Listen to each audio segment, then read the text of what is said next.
വോട്ടെടുപ്പിന്റെ സമയം ഏകദേശം 6 മണിയോടുകൂടി അവസാനിക്കുമെന്നായിരുന്നു നേരത്തെ പറഞ്ഞിരുന്നത്. എന്നാൽ വടകര മണ്ഡലത്തിലെ 75% ബൂത്തുകളിലും ഇപ്പോഴും പോളിംഗ് അവസാനിച്ചിട്ടില്ല.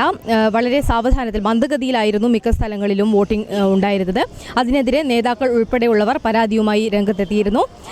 നാദാപുരം മണ്ഡലത്തിൽ നേരത്തെ ഒരു ബൂത്തിൽ വോട്ടർ മെഷീൻ കംപ്ലൈൻ്റ് ആയത് കാരണം 2 മണിക്കൂർ വൈകിയാണ് വോട്ടിംഗ് ആരംഭിച്ചത്. അവിടെ കൂടുതൽ സമയം വേണമെന്ന് നേതാക്കൾ ആവശ്യപ്പെട്ടിട്ടുണ്ടായിരുന്നു.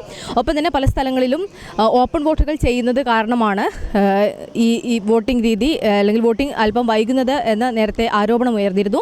അതിൻ്റെ അടിസ്ഥാനത്തിൽ കളക്ടർ അല്പസമയത്തേക്ക് വോട്ടിംഗ് ഓപ്പൺ വോട്ടുകൾ നിർത്തിവെക്കാനുള്ള ഉത്തരവുകളും എല്ലാം നൽകിയിരുന്നു. ഇപ്പോൾ 6 മണി വരെ ബൂത്തിലെത്തിയ ആളുകൾക്ക് ടോക്കൺ നൽകുന്ന സിസ്റ്റമാണ് ഇപ്പോൾ ഉദ്യോഗസ്ഥർ സ്വീകരിച്ചിരിക്കുന്നത്. ഇവിടെ എനിക്ക് ലഭിച്ചിരിക്കുന്ന ടോക്കൺ 1 ആണ്. അതായത് എനിക്ക് മുന്നേ ഇപ്പോൾ സമയം ഏകദേശം 7 മണി കഴിയുന്ന സ്ഥിതിയാണ്. ഈ സമയത്തും 250-ലധികം ആളുകൾ എനിക്ക് മുൻപേ വോട്ട് ചെയ്യാനുണ്ട്. ഇത്രയും ആളുകൾ ചെയ്ത് കഴിഞ്ഞാൽ മാത്രമേ നമ്മുടെ ഊഴം എത്തുകയുള്ളൂ.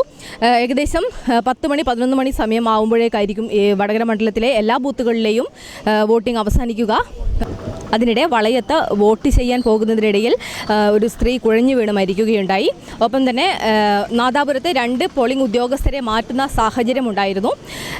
ഇപ്പോൾ ഏകദേശം എത്രത്തോളമാണ് വടകരയിലെ പോളിംഗ് ശതമാനമെന്ന് നമുക്ക് കൃത്യമായിട്ടുള്ള കണക്കുകൾ പറയാൻ കഴിയാത്ത ഒരു സാഹചര്യമാണ് നിലവിലുള്ളത്. ഇന്ന് ഇവിടുത്തെ സ്ഥാനാർത്ഥികൾ ഉൾപ്പെടെയുള്ളവർ പത്രസമ്മേളനം നടത്തുകയും അവരുടെ കാര്യങ്ങൾ പറയുകയും ഒക്കെ ചെയ്ത ഒരു സാഹചര്യവും ഇന്ന് നിലവിലുണ്ടായിരുന്നു. ഏതായാലും ഏറെ വൈകിയായിരിക്കും വടകരയിലെ പോളിംഗ് അവസാനിക്കുക എന്ന് തന്നെയാണ് ഈ ഒരു നിമിഷത്തിൽ പറയാനുള്ളത്.